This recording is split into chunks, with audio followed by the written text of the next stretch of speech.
ये कहानी शुरू होती है एक बिल्कुल तबाह हो चुकी दुनिया से। ऐसी दुनिया जहां जिंदगी सिर्फ सर्वाइव करने का नाम रह गई है। इस दुनिया में हम मिलते हैं जेसन से, एक अकेला सर्वाइवर जो हर दिन चुपचाप डर के साथ अपने लिए खाना ढूंढने निकलता है। लेकिन ये दुनिया ऐसी क्यों बन गई? आज से 19 साल पहले यानी 2026 में पूरी दुनिया में अचानक एक डेडली वायरस फैल गया। ये कोई नॉर्मल डिजीज नहीं थी। इस वायरस ने लोगों की थिंकिंग पावर, उनकी ह्यूमैनिटी, सब कुछ छीन लिया। लोग अपना कंट्रोल खो देते और पागल जानवरों की तरह एक दूसरे को मारने लगते। धीरे धीरे हर कंट्री की गवर्नमेंट कोलैप्स हो गई। पुलिस फेल, आर्मी फेल, कोई भी इस डिजास्टर को रोक नहीं पाया। और अब 19 साल बाद यानी 2045 तक सिर्फ कुछ ही लोग जिंदा बचे हैं। लेकिन जिंदा रहना भी अब आसान नहीं था। खाना, पानी, रिसोर्सेज सब ऑलमोस्ट खत्म हो चुके हैं। जेसन रोज की तरह आज भी अपने आसपास के एरिया में निकलता है। शायद कहीं से थोड़ी सी फूड सप्लाई मिल जाए। काफी दूर चलने के बाद उसे एक अबैंडन स्टोर दिखता है। होप के साथ वो अंदर जाता है, लेकिन अंदर जाकर उसका दिल टूट जाता है। स्टोर ऑलरेडी लूट हो चुका था, कुछ भी काम का नहीं बचा। जेसन अगले रूम में जाता है और वहां जो वो देखता है उसे देखकर वो रुक जाता है। 2 लोगों के सिर्फ स्केलेटन्स बचे थे और सबसे डिस्टर्बिंग बात, उन्होंने एक दूसरे का हाथ पकड़ा हुआ था। ये दोनों इसी स्टोर के ओनर्स थे। बाकी सर्वाइवर्स ने फूड लूटने के लिए इन दोनों को मार दिया, लेकिन अपने लास्ट मोमेंट्स में भी उन्होंने एक दूसरे का साथ नहीं छोड़ा। ये सीन जेसन के दिल को हिला देता है। उसे याद आता है 19 साल पहले जब यह एपोकलिप्स शुरू हुआ था, जब दुनिया नॉर्मल थी और जब उसकी वाइफ अभी जिंदा थी। यहीं से जेसन का पास्ट, उसका दर्द और उसकी असली स्ट्रगल धीरे धीरे सामने आने लगती है। मैरी अपने बच्चे के साथ प्रेग्नेंट थी। जेसन उसे इन्फेक्टेड लोगों से बचाते हुए बाकी बचे हुए सर्वाइवर्स के साथ एक पुरानी टूटी फूटी बिल्डिंग में ले आता है। बिल्डिंग के अंदर टाइट सिक्योरिटी थी और इसी खौफ और कियोस के बीच मैरी एक बेबी गर्ल को जन्म देती है। लेकिन जेसन और मैरी अपनी बेटी को ठीक से देख भी नहीं पाते कि बाहर से अजीब सी आवाजें आने लगती हैं। दीवारों पर जोर जोर से थपथपाहट। इन्फेक्टेड लोग अंदर घुस चुके थे। सर्वाइवर्स फायरिंग स्टार्ट कर देते हैं, लेकिन इन्फेक्टेड लोगों की तादाद बहुत ज्यादा होती है। Situation completely out of control हो जाती है। इसी पैनिक के बीच जेसन डॉक्टर से कहता है, बेबी को लेकर पीछे वाले रास्ते से निकल जाओ, मैं मैरी को लेकर आ रहा हूँ। मैरी ने अभी अभी डिलीवरी दी थी, फिर भी जेसन उसे संभालते हुए आगे बढ़ने लगता है। लेकिन थोड़ी दूर जाकर मैरी का जिस्म जवाब दे देता है, दर्द, थकान और वीकनेस। और वहीं जेसन अपनी जिंदगी का सबसे बड़ा नुकसान झेल लेता है। बहुत भरी दिल के साथ जेसन मैरी को वहीं दफन करता है, लेकिन उसे रोने का भी वक्त नहीं मिलता, क्योंकि उसकी बेटी कहीं और थी, जिसे उसने उस दिन डॉक्टर के हवाले कर दिया था। आज उस बात को 19 साल गुजर चुके हैं। इन 19 सालों में जेसन दुनिया के कोने कोने घूम चुका है, हर सर्वाइवर ग्रुप, हर शहर, हर मुल्क, लेकिन ना डॉक्टर का पता मिला, ना अपनी बेटी का। अब जेसन जिंदा तो है, लेकिन उम्मीद ऑलमोस्ट खत्म हो चुकी है। और जब भी वो किसी खुश फैमिली को देखता है तो उसकी अपनी अधूरी कहानी फिर से जख्म बनकर याद आ जाती है। किस्मत जैसे अब भी जेसन को चैन नहीं लेने देना चाहती। लगता है जैसे खुद डेस्टिनी भी नहीं चाहती कि जेसन इन सब दर्द और झंझट से आजाद हो और अपनी बीवी के पास चला जाए। आज पूरा दिन भटकने के बाद भी उसे कुछ खास खाने को नहीं मिलता, तो शाम होते ही वो थका हारा वापस अपने ठिकाने की तरफ निकल पड़ता है। रास्ते में अचानक एक इन्फेक्टेड आदमी उसके सामने आ जाता है, लेकिन अब जेसन इन चीजों का आदतशुदा हो चुका है। वो उस इन्फेक्टेड को चालाकी से दूसरी डायरेक्शन में भटका देता है और खुद भागकर अपने घर पहुंच जाता है। अंदर आकर उसे फिर वही पुराना सड़ा गला खाना खाना पड़ता है। यही उसकी रोज की जिंदगी बन चुकी थी। खाने के बाद जेसन अपना दिन का सबसे फेवरेट काम करता है। वो अपनी गिटार उठा लेता है, सॉफ्ट सी ट्यून जो उसे कुछ पल के लिए इस बर्बाद दुनिया से दूर ले जाती है। लेकिन तभी दरवाजे के बाहर किसी के होने की हल्की सी आवाज आती है। जेसन तुरंत गिटार रखकर अपनी गन उठा लेता है। उसके दिमाग में सिर्फ एक ही बात होती है, कहीं गिटार की आवाज सुनकर कोई रेडर या इन्फेक्टेड तो नहीं आ गया। दरवाजा खोलता है और सामने सिर्फ एक लड़की खड़ी होती है। फिर भी इस दुनिया में भरोसा करना सबसे बड़ी गलती होती है। जेसन उसे गन पॉइंट पर ही पूछता है, तुम कौन हो और यहाँ क्या कर रही हो? लड़की डरते हुए बताती है कि वो बिल्कुल अकेली है और उसके पास कोई वेपन भी नहीं। जेसन पहले उसे थोड़ा सा खाना देता है, क्योंकि लड़की ने पिछले 3 दिन से कुछ भी नहीं खाया होता। थोड़ा संभलने के बाद वो अपना नाम बताती है, डोरा। डोरा बताती है कि वो नॉर्थ के पहाड़ों में एक छोटी सी सर्वाइवर्स कम्युनिटी में रहती थी, लेकिन वहाँ भी अब खेती बंद हो चुकी है। इसीलिए वो अपनी छोटी सी टीम के साथ शहरों की तरफ आई थी ताकि खाने पीने का सामान ढूंढकर अपनी कम्युनिटी के लोगों को जिंदा रख सके। लेकिन यहीं पर सब कुछ बिगड़ गया। उन लोगों को एक दूसरे सर्वाइवर ग्रुप ने घेर लिया जिन्हें सब रेडर्स के नाम से जानते हैं। रेडर्स बताती हैं कि इस अपोकलिप्स के बाद रेडर्स दूसरे सर्वाइवर्स को मारकर उनके रिसोर्सेज लूट लेते हैं और अपने ग्रुप में सिर्फ ताकतवर हट्टे-कट्टे मर्दों को ही रखते हैं जो बिना सोचे समझे दूसरों को मार सकते हैं। डोरा ने जेसन को सब कुछ बता दिया। रेडर्स कैसे उनकी टीम के सारे मर्द मार गए, लेकिन लड़कियों को क्यों छोड़ा? क्योंकि ये लोग लड़कियों को कुछ दिनों के लिए बंधक बनाए रखते हैं, उनके साथ गलत काम करते हैं और फिर उन्हें मार देते हैं। इसी दौरान जब डोरा को और बाकी लड़कियों को अपने बेस ले जा रहे थे, डोरा ने किसी तरह बीच रास्ते से बचकर भाग निकली और उसे एक जगह दिखाई दी, जेसन का घर, जहां रात को हल्की सी लाइट जल रही थी। जेसन ने पहले डोरा को शांत किया। वो जानता था अब कोई रूल्स या लॉ नहीं बचे। इंसान अपने आप में जानवर बन चुके थे और ये रेडर्स ग्रुप सबसे ज्यादा खतरनाक था। डोरा ने आगे मैप पर एक जगह दिखाते हुए बताया, उनकी कम्युनिटी की दूसरी टीम यहाँ 3 दिन बाद आने वाली थी, एक ट्रक के साथ सप्लाईज लेने के लिए।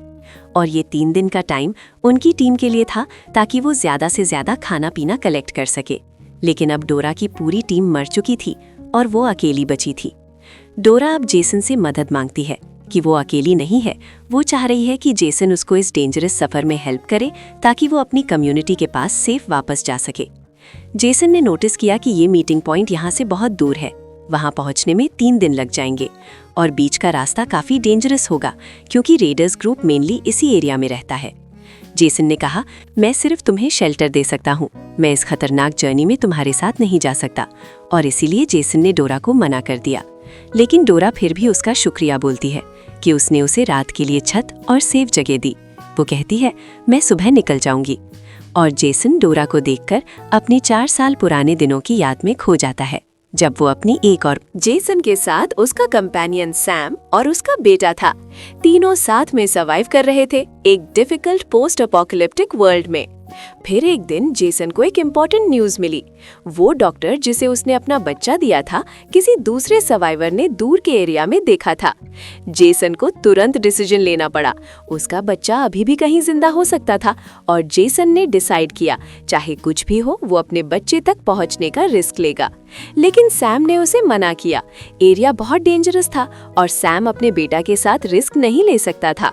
वो चाहता था कि जेसन रुक जाए क्योंकि अभी ये तीनों मिलकर एफिशिएंटली सर्वाइव कर रहे थे। लेकिन जेसन के लिए अब कोई रुक नहीं था। उसने अपने कंपेनियन सैम और उसके बेटा को वहां छोड़ दिया और अपने बच्चे की तलाश में हमेशा के लिए वहां से निकल गया। फिर भी जेसन कभी अपने बच्चे तक नहीं पहुंच सका।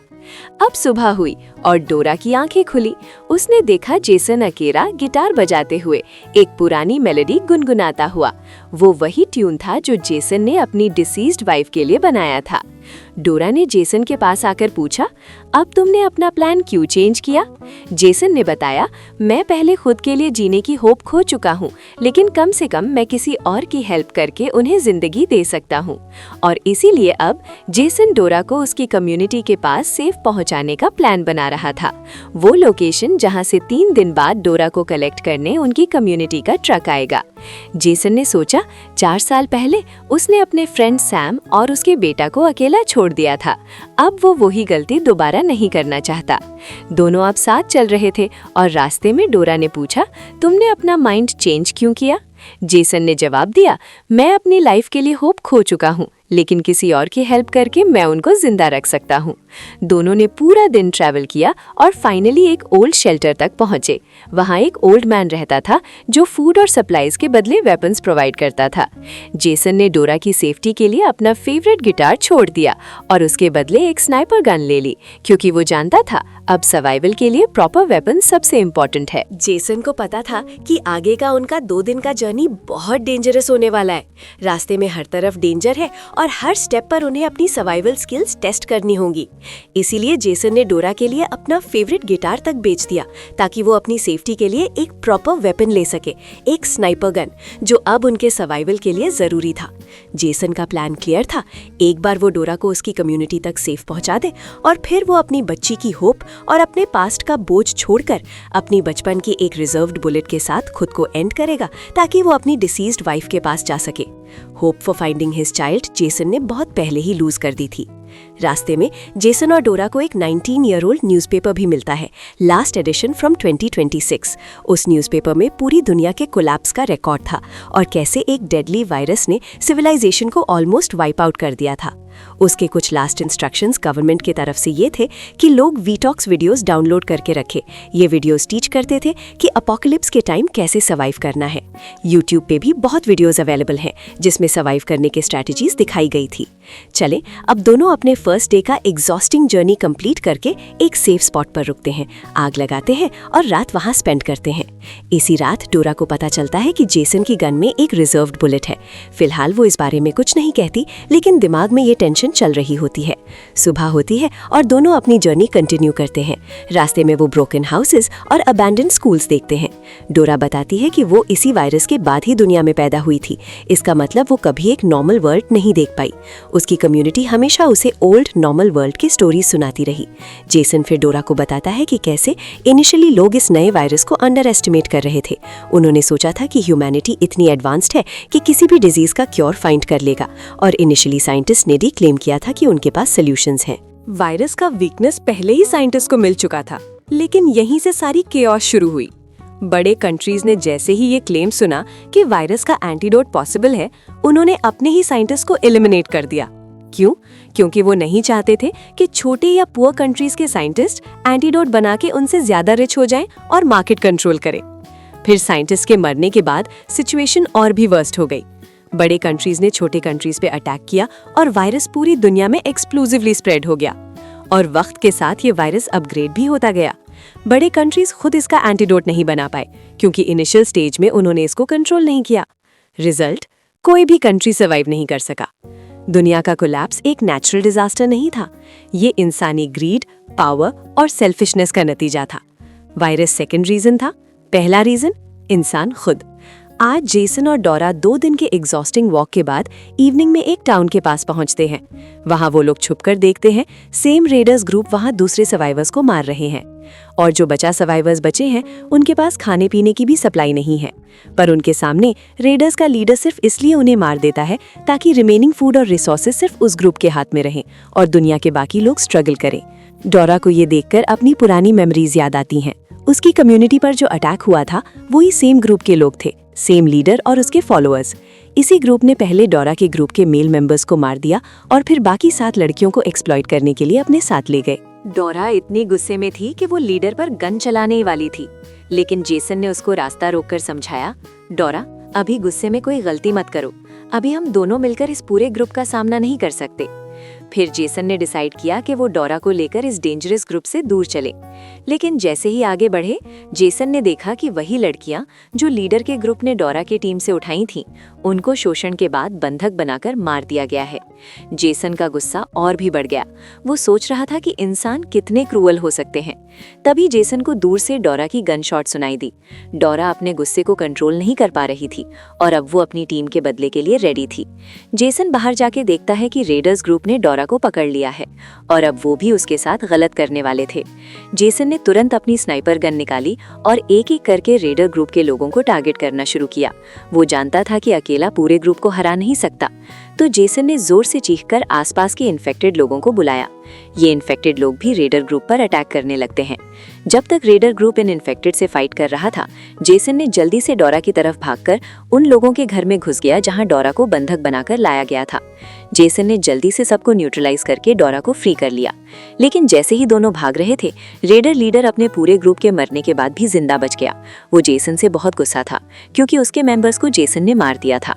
जेसन अब डोरा को बचाने के लिए लीडर से फाइट करने लगता है, लेकिन लीडर का स्किल लेवल जेसन से कहीं ज्यादा था।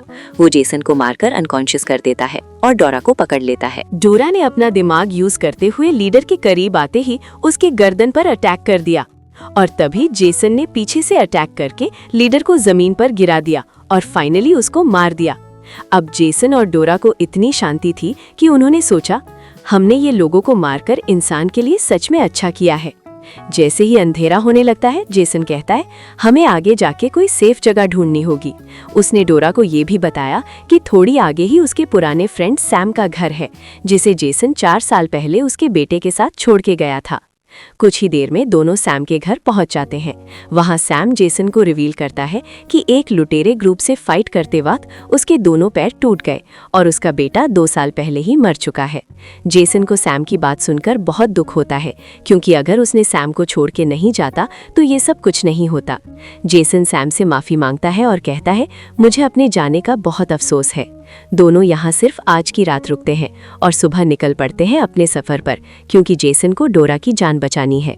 सैम ये जानकर कि जेसन डोरा की हेल्प कर रहा है कहता है, कोई बात नहीं, मुझे उस पे गुस्सा नहीं है। जो कुछ भी तुम जाने के बाद मेरे और मेरे बेटे के साथ हुआ, शायद वो उनकी किस्मत में लिखा था। फिर सैम जेसन को इंस्ट्रक्शंस देता है, वेयर हाउस जाओ और डोरा के लिए कुछ खाना ले आओ, तब तक मैं उसको घर दिखाता हूँ। जेसन जाने के बाद डोरा कहता है, जेसन सच में एक अच्छा इंसान है, सिर्फ मेरी जान बचाने के लिए ये खतरनाक सफर कर रहा है। लेकिन सैम कहता है, काश जेसन ने ये सब पहले किया होता तो आज जो भी हम दोनों के साथ हो रहा है वो नहीं होता। और ये कहते ही सैम का चेहरा एक अजीब एक्सप्रेशन में बदल जाता है। सैम अपने व्हीलचेयर से खुद खड़ा हो जाता है। मतलब ये सब सिर्फ एक ड्रामा था। सैम के इंटेंशंस बिल्कुल अलग हैं। डोरा तुरंत समझ जाती है और सैम पर अटैक करने की कोशिश करती है और बाहर भागने की भी, लेकिन सैम उसको आसानी से रोक लेता है। गुस्से में डोरा कहती है, जेसन जल्दी वेयरहाउस से खाना लाकर वापस आएगा और मैं उसे यहाँ से नहीं जाने दूंगी। सैम का जवाब है, वेयरहाउस में जेसन अब वापस कभी जिंदा नहीं आएगा। और वहीं जेसन, जो अब वेयरहाउस में था, नोटिस करता है यहाँ खाना तो दूर की बात, अंदर से बहुत बड़ी बदबू आ रही है। जैसे ही वो अंदर जाता है, जेसन की आंखें फटी की फटी रह जाती हैं। वहां सैम का बेटा, जो खुद अब इन्फेक्टेड हो चुका था, अकेला ही अंदर बंद है। जेसन नोटिस करता है कि सैम ने अपने इन्फेक्टेड बेटे को जिंदा रखने के लिए उसके सामने बहुत से मासूम लोगों को फेंक दिया है, ताकि उसका बेटा उनको खाकर सर्वाइव कर सके। वहीं सैम डोरा से कहता है, जेसन का बॉडी बड़ा है, इसीलिए मेरे बेटे को अगले कई हफ्तों तक खाना नहीं चाहिए। तब तक मैं तुम्हें यहीं बंद कर अपनी प्यास शांत करूंगा और आखिर में तुम्हें भी मेरे इन्फेक्टेड बेटे के सामने फेंक दूंगा। लेकिन तभी जेसन वापस आता है और कहता है, मुझे डोरा के लिए वापस आना था और इसके लिए उसको सैम के इन्फेक्टेड बेटे को मारना पड़ता है। ये सुनते ही सैम गुस्से में जेसन पर गोली चला देता है। डोरा तुरंत सैम पर टूट पड़ती है, लेकिन अब भी वो अकेली इस सिचुएशन का सामना नहीं कर सकती। और जैसे ही सैम आगे बढ़ता है, पीछे से जेसन की एक अकेली गोली लगती है। सैम नीचे गिर पड़ता है। डोरा देखकर हैरान हो जाती है कि ये गोली वही थी जो जेसन ने खुद अपने लिए बचा कर रखी थी। और इस अकेली गोली के साथ जेसन ने अब सैम को रोक दिया, अपनी और डोरा की जिंदगी बचाई। बहुत सालों से जेसन ने जो अकेली गोली अपने लिए बचाकर रखी थी, उसी का इस्तेमाल अब डोरा के बचाने के लिए किया। डोरा देखकर हैरान रह जाती है। वो गोली जेसन की चेस्ट में लग गई है, मतलब अब वो खुद बच नहीं सकता। लेकिन डोरा अब भी हार नहीं मानती। वो चोटिल जेसन को उठाकर अपनी स्ट्रेंथ और डिटर्मिनेशन के साथ उसी लोकेशन की तरफ जाती है जहां उसकी कम्युनिटी के लोग सुबह होने पर उसे लेने आ रहे थे। अनफॉर्चुनेट है, जेसन वहां पहुंचते ही गिर पड़ता है। उसको खुद पता था अब वो जिंदा नहीं रहेगा। वो डोरा से कहता है, बुरा मत मान, मैंने इस दिन का इंतजार बहुत अरसे से किया था। अब मैं अपनी वाइफ के पास जा सकता हूँ। और फिर जेसन की आंखें धीरे धीरे बंद हो जाती हैं। वो महसूस करता है कि अब वो अपनी वाइफ के सामने खड़ा है, लेकिन जैसे ही वो आगे बढ़ता है, उसकी वाइफ सिर्फ एक इशारा करती है, अभी वक्त नहीं हुआ। तभी जेसन की आंखें खुलती हैं और उसको पता चलता है वो एक्चुअली पिछले 2 हफ्ते से कोमा में था। जो मिरेकल था वो ये कि डोरा ने और उसकी कम्युनिटी के लोगों ने जेसन को वहां से सेफली हॉस्पिटल लाया, उसकी चेस्ट से गोली निकाल दी और प्रॉपर ट्रीटमेंट दिया।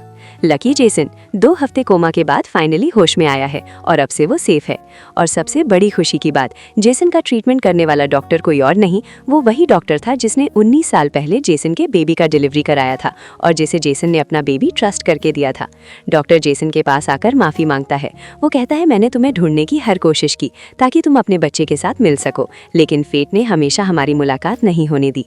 जेसन जल्दी से पूछता है, तो मेरा बेबी अब कैसा होगा? डॉक्टर बस डोरा की तरफ इशारा करता है और कहता है, यही है तुम्हारी बेटी।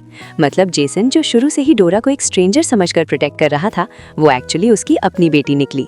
पिछले 19 सालों से जेसन ने अपनी बेटी को ढूंढने की कोशिश की और थक गया था, और जब उसने ऑलमोस्ट हार मान ली, तभी फेट ने उसकी बेटी से फिर से मिलवा दिया।